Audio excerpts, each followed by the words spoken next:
A doutora Andréia Betkovski do Voisan está aqui com a gente. A senhora é endocrinologista, é isso? Isso. Doutora, primeiro, muito boa tarde. Muito obrigado por aceitar o meu convite e seja bem-vinda aqui, é a sua primeira vez aqui na Rádio São Bento. Muito obrigada. Boa tarde a todos os ouvintes da Rádio São Bento. É um prazer estar aqui podendo falar de um assunto tão importante nesse momento que nós estamos passando, né? A pandemia do Covid. Agora, doutora Andréia, não está sendo fácil aí para vocês, profissionais da saúde, nesse momento de Covid-19.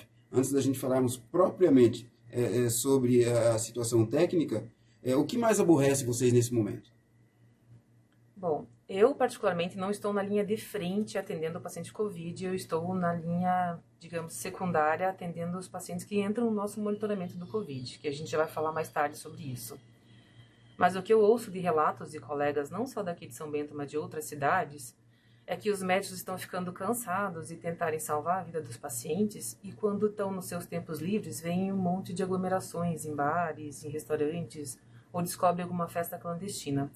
Então isso tem deixado chateado muitos médicos que atendem UTI e pronto-socorro, porque eles estão lá se esforçando para fazer ao máximo e veem as pessoas não se cuidando e principalmente fazendo isolamento social, que é um fator extremamente importante para a gente poder diminuir a disseminação do vírus. Né? Tenho que lembrar aqui a todos que o paciente que não sente nada, ou seja, ele é assintomático, ele é responsável por 30% e algumas literaturas até 50% da transmissão do vírus. Então é bem importante manter o isolamento social e nesse momento a gente não estar aglomerando. E isso que vai fazer diminuir o número de circulação viral e diminuir o número de casos na cidade. Fora isso, a gente não tem como fazer outro trabalho diferente, né? Então, eu acho que é esse o aborrecimento que os médicos têm, né? E mais especificamente eu não tenho como falar porque eu particularmente não estou na linha de frente, né? Com relação a esses pacientes assintomáticos, é preocupante o número desses pacientes? Tem muitos deles? A gente não consegue identificar o número deles, né? Porque o paciente não sente nada. Então, se ele não sente nada, ele é portador do vírus, está circulando pela cidade e está transmitindo. Então, se você vai lá, faz uma festa com 20 pessoas, vai comemorar um aniversário.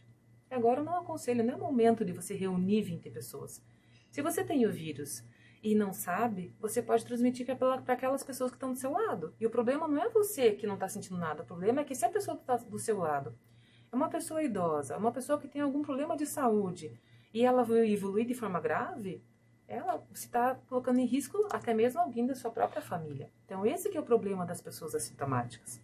Nós não temos que ter preconceito com as pessoas, até porque elas não sabem disso, né? Mas nós temos que ter o cuidado, e a ciência já mostrou, que é o isolamento social. Então você deve conviver com as pessoas da sua casa, do seu convívio social. Não ficar se encontrando com outras famílias neste momento que nós estamos num avanço muito grande de aparecimento de casos novos de Covid, né? Quando se fala de casos novos, a gente já bateu várias vezes na mesma tecla prevenção, prevenção, prevenção.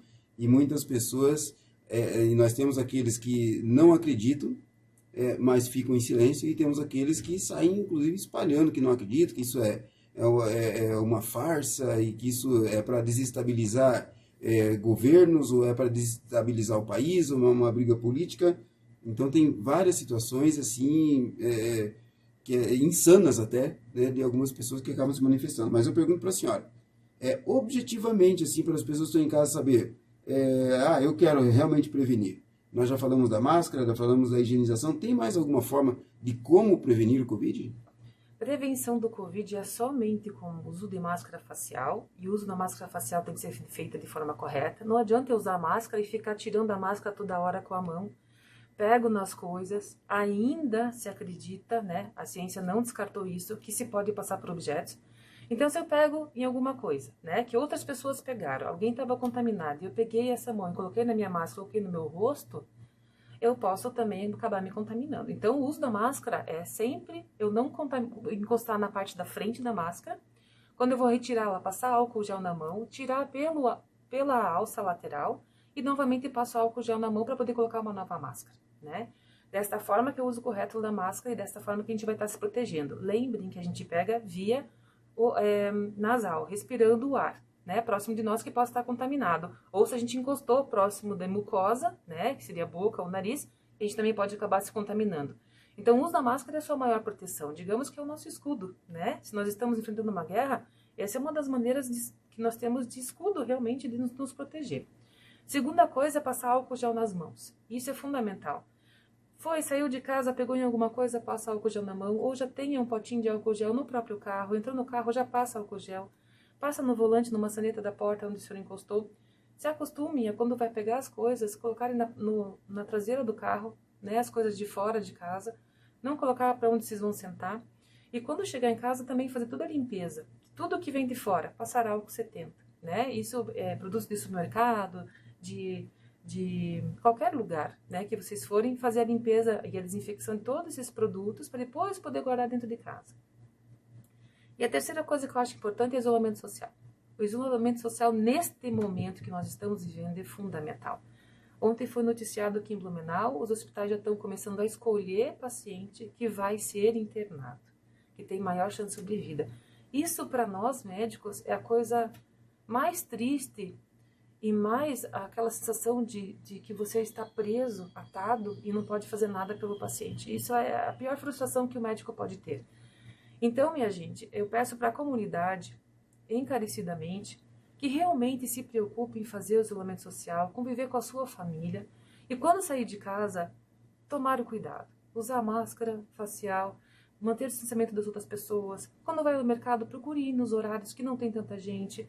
Não vão em lugares fechados, né, que fique muito tempo com muitas pessoas lá dentro. Essa é a única maneira que nós temos de fazer realmente a prevenção. O outro item de prevenção seria a vacina, que ainda nós não temos disponível para todas as idades, mas nós estamos recebendo as vacinas aos poucos pelo Estado, né?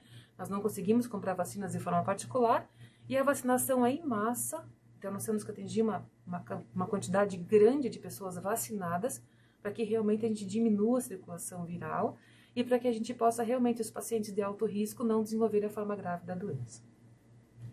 A gente sempre tem a preocupação do comércio não fechar as portas, das indústrias não pararem, para que a economia, daqui a pouco, a gente não sofra um colapso aí, daqui a pouco todo mundo pagando R$100 o pacote de arroz, não sabe por quê. Só um exemplo. Mas a doutora fez um alerta aí até, né, e que vale a pena a gente falar para as pessoas que uma coisa é eu, Luzardo, apresentador de jornal, falar, outra coisa é trazer uma profissional da saúde para falar da preocupação. Tem muita gente, inclusive, com o vírus, sabe que tem o vírus e não fica em casa. Infelizmente, essa é uma realidade. Então, nós temos no monitoramento do Covid, que a gente realiza na Secretaria de Saúde, onde nós ligamos para as pessoas que estão com síndrome gripal, são suspeitas de Covid ou já são Covid confirmado, a gente pede para essa família se isolar. Então, se eu tenho 4 pessoas numa família e uma tem sintomas de gripe, a gente pede para os 4 ficarem em casa. Por quê?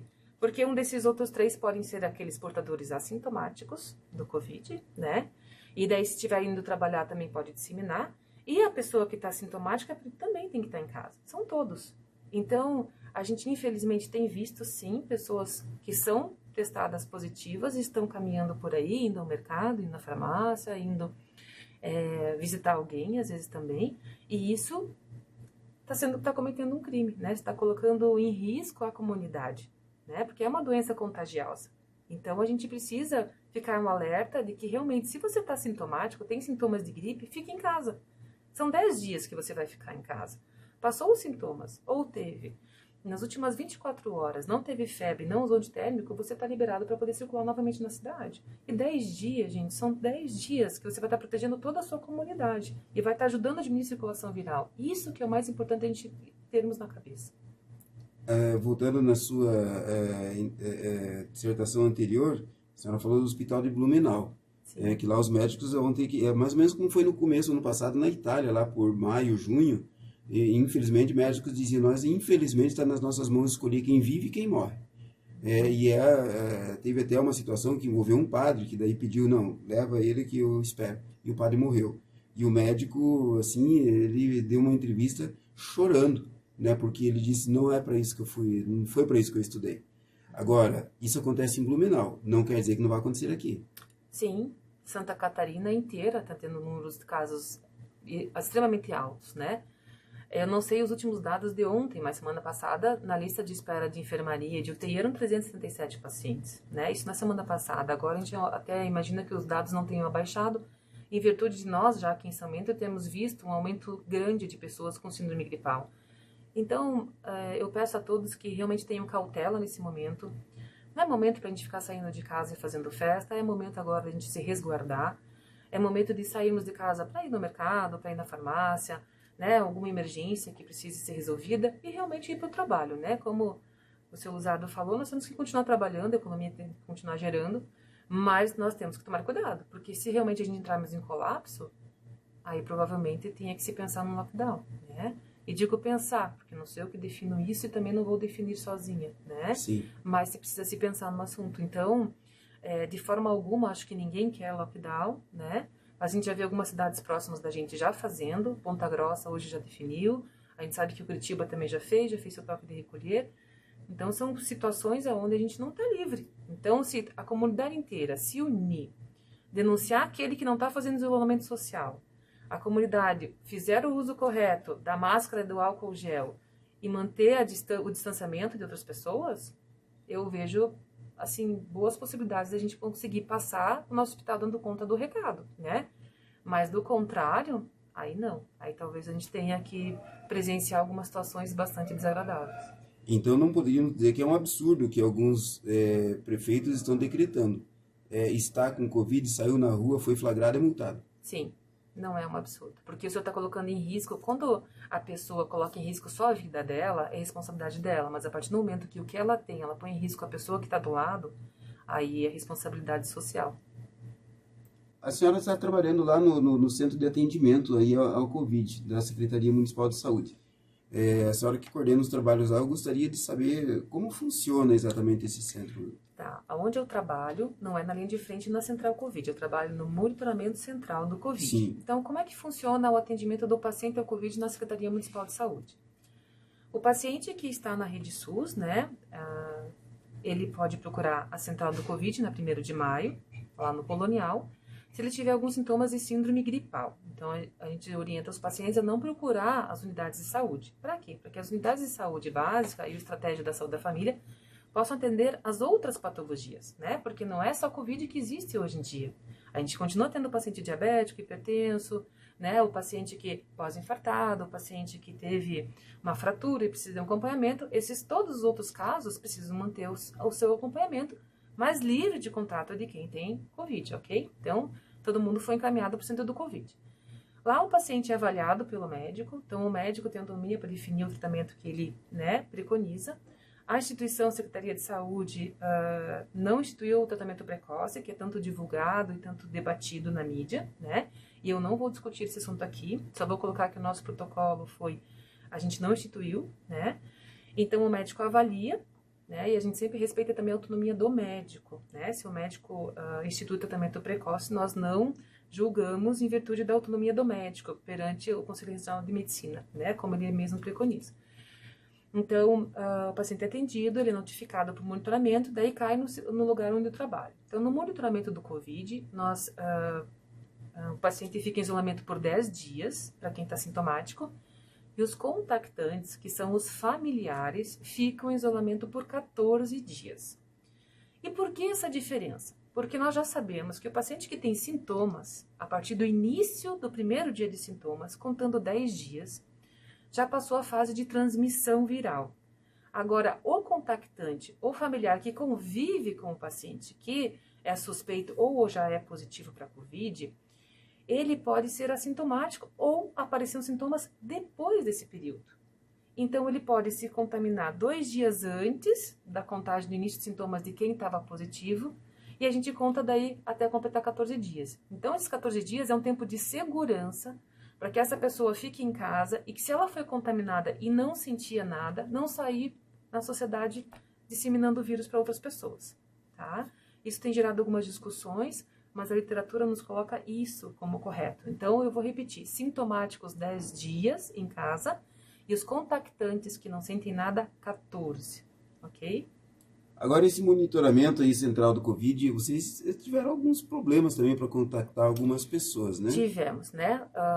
A gente tem muita dificuldade de encontrar as pessoas nos telefones que é fornecido quando fazem o cadastro na unidade de saúde. Então, nós pedimos à comunidade que, se mudarem de endereço, mudaram de telefone, né?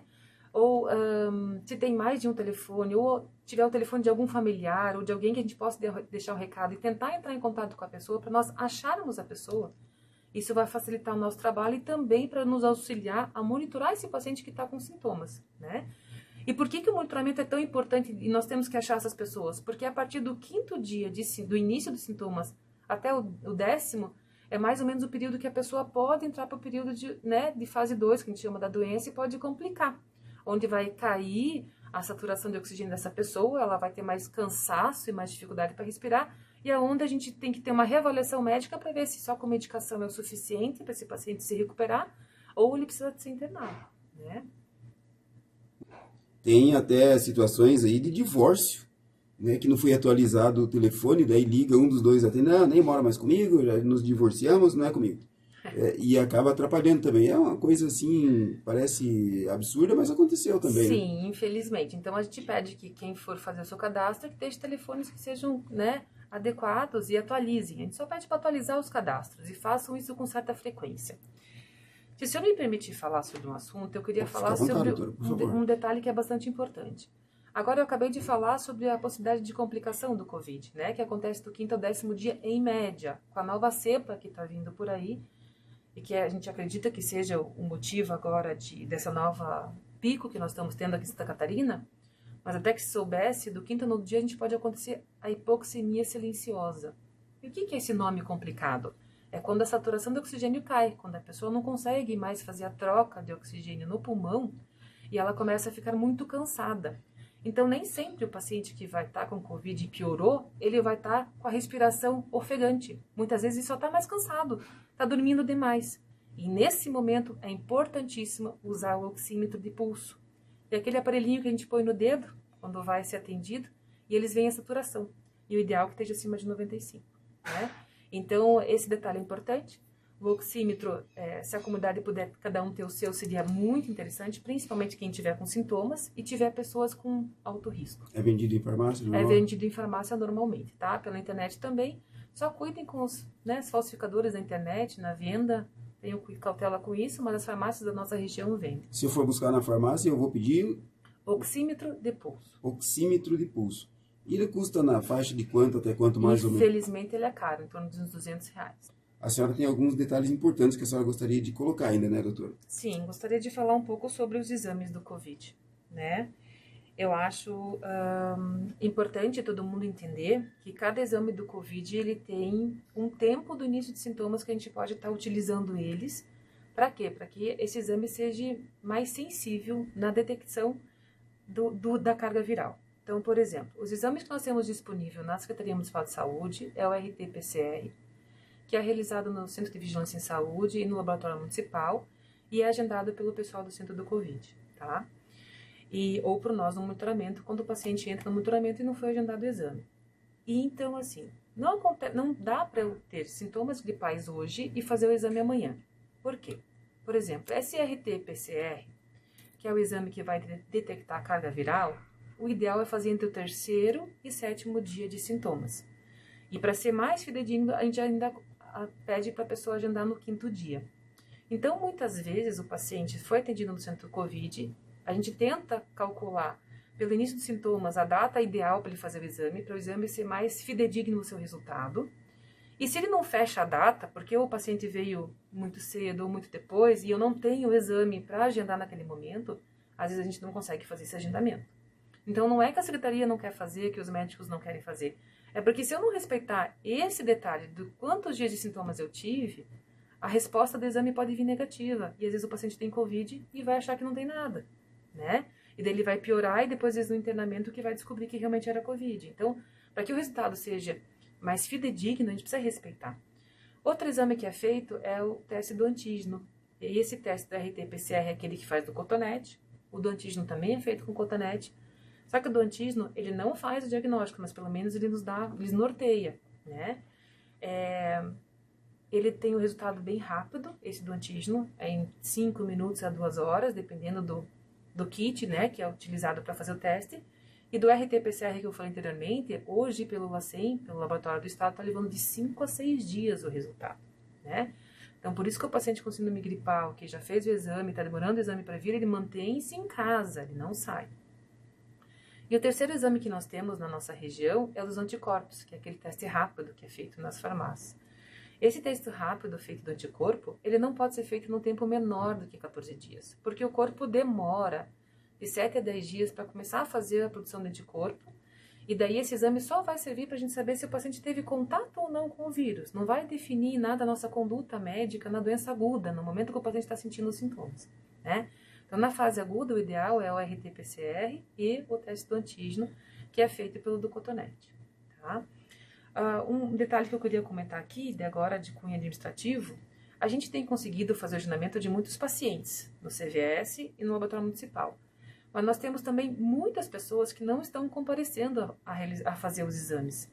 Muitos pacientes a gente descobre pelo monitoramento que já fez particular, mas esquece de desmarcar conosco. Aí eu peço para a comunidade, se você já resolveu o seu problema, não esqueça que nós temos outras pessoas que não têm condições de pagar os exames, ou não tem uma empresa que pague o seu exame por você e que precisa fazer o exame, né? Na data que a gente conseguir, de acordo com o início dos sintomas. Então eu peço que se você já resolveu e já fez o exame, ligue para nós para desmarcar o exame, né? Eu acho que isso é o mínimo de consideração social com aquelas pessoas que não têm essas condições. Luzardo Botar tem uma dúvida quanto aos testes rápidos de Covid e esses feitos em farmácias. Pode haver um resultado falso positivo? Falso positivo? Pode sim. Mas a gente vai... O teste de farmácia, a maioria está sendo feito de anticorpo, né? O de anticorpo, o IgM, iria dizer se você teria contato, se eu produziu anticorpos contra o vírus e você está na fase aguda, mas ele só aparece a partir do 7º dia de sintomas, né? E daí o paciente já está saindo da fase de transmissão também. Então não me serve para tratamento, só para identificar quem teve e quem não teve contato com o vírus, né? O que acontece mais, que a gente percebe nos exames, é o falso negativo. Todo exame tem uma sensibilidade. Daí, o que vai ser levado em consideração é a técnica, como é feito, né? O início dos sintomas. Então, a gente percebe que o teste do antígeno ele dá muito mais falso negativo do que o do positivo. E a gente percebe que as pessoas estão fazendo o teste na data inadequada, né? Então, eu senti hoje, eu quero fazer o teste amanhã. Tá, mas qual teste você vai fazer, né? Então, o melhor de tudo é você procurar o médico, definir com o médico qual é o melhor exame que você deve fazer. E se caso passou do período de fazer os exames, aí sim poderia se fazer um teste de anticorpo, mas daí eu faria em laboratório, né? Que o resultado é mais fidedigno, que você pega sangue de veia periférica, para definir se você teve contato ou não com o vírus, se for, né? Curiosidade do paciente, daí se tem alguma coisa particular, ou para dado epidemiológico no nível de Secretaria de Saúde. Boa tarde, Luzardo. Uma dúvida: se o paciente chegar com sintomas do Covid, mesmo depois de tomar medicamento para a gripe, ele faz o exame na hora? E quanto tempo para sair o resultado? Obrigado. Aqui, antes foi a Elisângela, agora é o Laércio Scheffer. Então é o seguinte, como eu falei, o exame não vai ser feito na hora, não tem como ser feito porque vai depender do início dos sintomas do paciente. Então é feito um agendamento de exame para respeitar esse dado que é importante para que o resultado seja fidedigno. O RT-PCR que nós temos realizado na vigilância no laboratório municipal, ele está levando pelo LACEN de 5 a 6 dias o seu resultado. Até 2 semanas atrás, quando nós tínhamos menos casos de Covid, ele estava levando em torno de 24 a 48 horas, tá? Então, aumentou muito a quantidade de exames, o teste agora está levando mais tempo, tá? E os outros exames também vai depender, o antígeno, ele fica pronto em 2 horas, tá?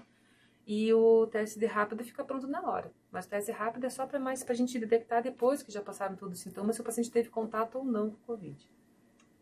Boa tarde, gostaria de saber por que não é falado para a população monitorar a imunidade ou usar vitaminas D, C e zinco. Bom, é uma pergunta que cabe a resposta da senhora, não é? Eu vou deixar para perguntar para um outro profissional, tá? Deixa eu até pedir desculpa aqui, é o Adriano Stigler. Valeu, Adriano. Mas aqui a doutora, sim, é para pontos específicos, tá? Mas eu vou levar essa pergunta aí para frente, sim. Luzardo, fui atendido no hospital dia 29 de dezembro com sintomas de Covid. O que mais me incomodou foi a falta de cheiro e gosto. Me falaram que a vigilância sanitária iria entrar em contato para fazer o teste. Fiquei esperando por dias e nada. Aí liguei na vigilância e eles falaram que a central de atendimento do Covid iria entrar em contato. Eu estou esperando até hoje essa ligação. Peguei, fui na farmácia e paguei, pois já estava preocupada e deu positivo. Existe alguma norma que está sendo usada para a realização do teste? Na verdade é o seguinte, o hospital não faz parte da Secretaria de Saúde. O hospital é uma instituição privada que é conveniada ao SUS, né? Então, hoje, no monitoramento central do Covid, nós fazemos o quê? Nós recebemos pacientes que são notificados, e daí é a instituição que tem que nos notificar de que o paciente é suspeito para Covid. E é a partir daqui que nós fazemos o agendamento dos exames, né? Nós não ligamos para o paciente que está com síndrome gripal que não esteja notificado. E como eu falei, os telefones precisam estar atualizados. No meu levantamento, em torno de 20% a 30% nós não conseguimos contato, e isso é por dia, né? Dos pacientes que estão notificados para nós. Mais de 250 ligações por dia? A gente está realizando mais de 250 ligações por dia, ontem nós conseguimos realizar em 280, mas nós temos no monitoramento 1.570 pessoas. Então é muita gente. Nós realmente estamos dando preferência para os pacientes de alto risco. Nós estamos com em torno de 80, 85 pacientes. O que é um paciente de alto risco? Perdão, doutor. Paciente de alto risco é quem tem diabetes, paciente hipertenso, paciente obeso, né? Lembrar que o paciente com índice de massa corporal acima de 30 é fator de risco para a complicação do Covid. Paciente que é transplantado renal ou de algum outro órgão ou de medula óssea, paciente que tem câncer, paciente que faz quimioterapia, paciente que é imunossuprimido, né? Como os portadores de HIV, como algumas doenças reumatológicas que o paciente tem que usar medicação que faz depressão do sistema imune. Então, essas pessoas, e tem mais alguns números de patologias que a gente considera como alto risco, e esses pacientes nós monitoramos e ligamos diariamente, né? Por quanto tempo vocês fazem isso? Por 10 dias. 10 dias. Que é o tempo de isolamento da pessoa, né? Muito bem, essa pergunta foi encaminhada aqui pelo Sheila Kowalski. Mais uma aqui. Boa tarde, só para relatar, levei ontem de manhã minha mãe na 1º de maio. Fui muito bem atendida. Tudo feito com carinho e dedicação pelos profissionais. Eu gostaria de registrar e que se tornasse público. O que eu gostaria de deixar claro para a população é que nós, profissionais da saúde, estamos tentando fazer o máximo e o nosso melhor trabalho, né? Estamos constantemente tentando melhorar nosso processo de trabalho também. Nós realizamos reuniões e meios semanais. E ali nós discutimos todos os pontos negativos e também enfatizamos os pontos positivos para a gente estar sempre trabalhando da melhor forma possível para poder atender a população como um todo. Mas peço que tenham paciência com relação ao monitoramento, que nós realmente vamos dar preferência para os de alto risco, porque é muita gente, nós somos em poucos profissionais. Inclusive, somos poucos profissionais médicos, enfermeiros, técnicos, e a demanda de atendimento no Central Covid está sendo extremamente alta. Para você ter uma ideia, nos últimos 2 dias, nós tivemos 430 atendimentos. Na semana passada inteira, foi 754. Então, nos últimos 2 dias aumentaram, de domingo para cá, aumentaram muito as notificações para nós do monitoramento, e nós somos a mesma equipe, né? Então, achar que nós vamos dar conta da cidade inteira, não. Por isso que a gente vem aqui na rádio, eu como médica, falar, por favor, façam isolamento social, usem máscara e passem álcool gel na mão. E cuidem dos seus familiares e denunciem quem não está fazendo seu isolamento adequadamente. É a única maneira que a gente tem de disseminar o vírus e a gente evitar que a gente tenha um colapso da nossa saúde aqui em São Bento do Sul.